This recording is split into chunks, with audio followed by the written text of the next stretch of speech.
Get the latest on what's going on this earnings season, meets, beats, and more in Zach's Earnings Scorecard. The airlines are up for scrutiny now this earnings season, and our editor of Zach's Surprise Trader, Eric Dutram, is here to run down just some of the airlines that are going to be reporting here this week of April the 18th, right?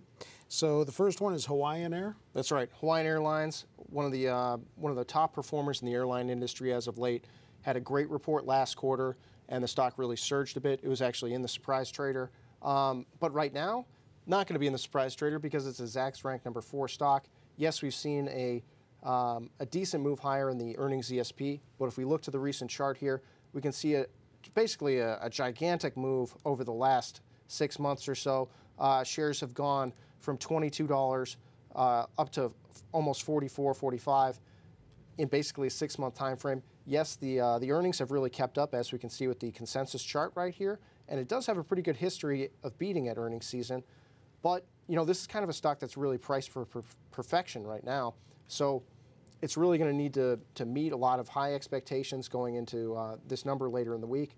Some of the most recent estimates have been a bit higher, but this is kind of a shaky one, and given the performance, I think it's probably one to avoid this earnings season. That's the surprise, not in the surprise. Yeah, that's right.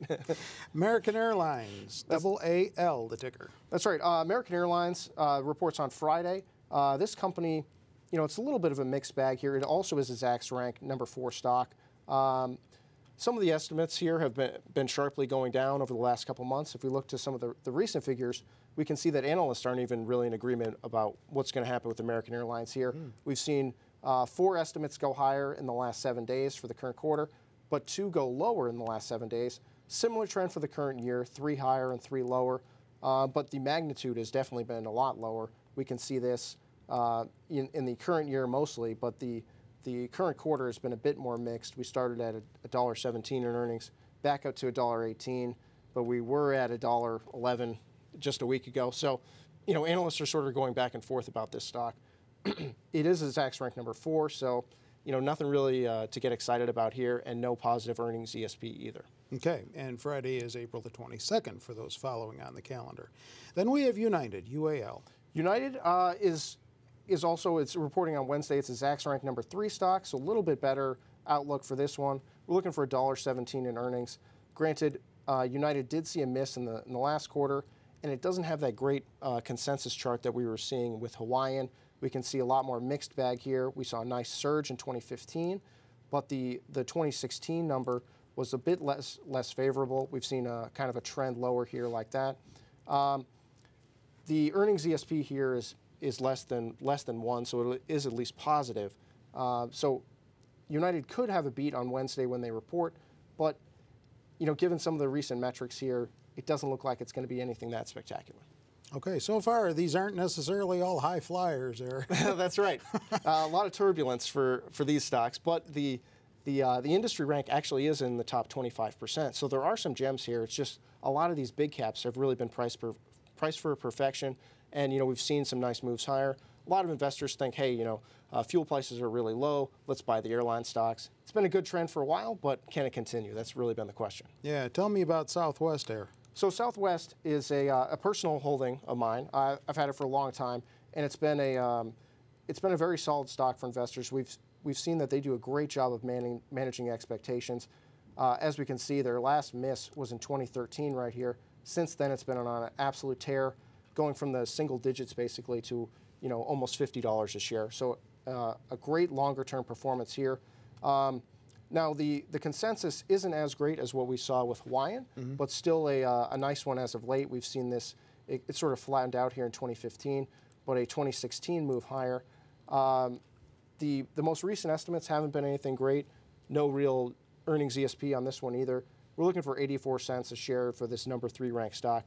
It reports on Thursday. Some interesting things to note about Southwest would be its international expansion. They're trying to do more in Mexico and the Caribbean, so we'll see how that plays out in the earnings. All right, and then rounding out your list is Alaska Air.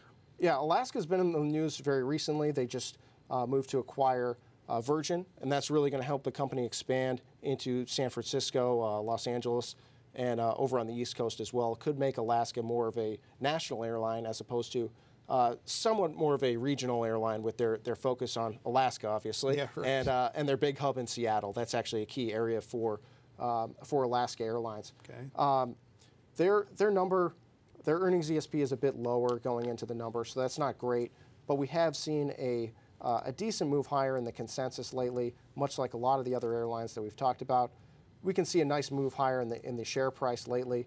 So, this could be a case where even if Alaska doesn't really, do that well in terms of earnings, investors are going to be focused in on that buyout news instead.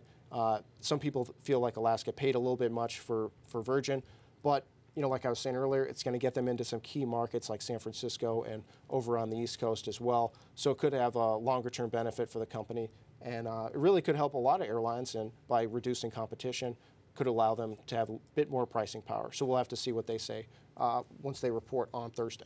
Okay, we know you'll be keeping your eye on all of this. In the meantime, more earnings information on our website, zax.com, both in the earnings section of the website and information that you can link to right off the homepage. So get on over if you're not there already.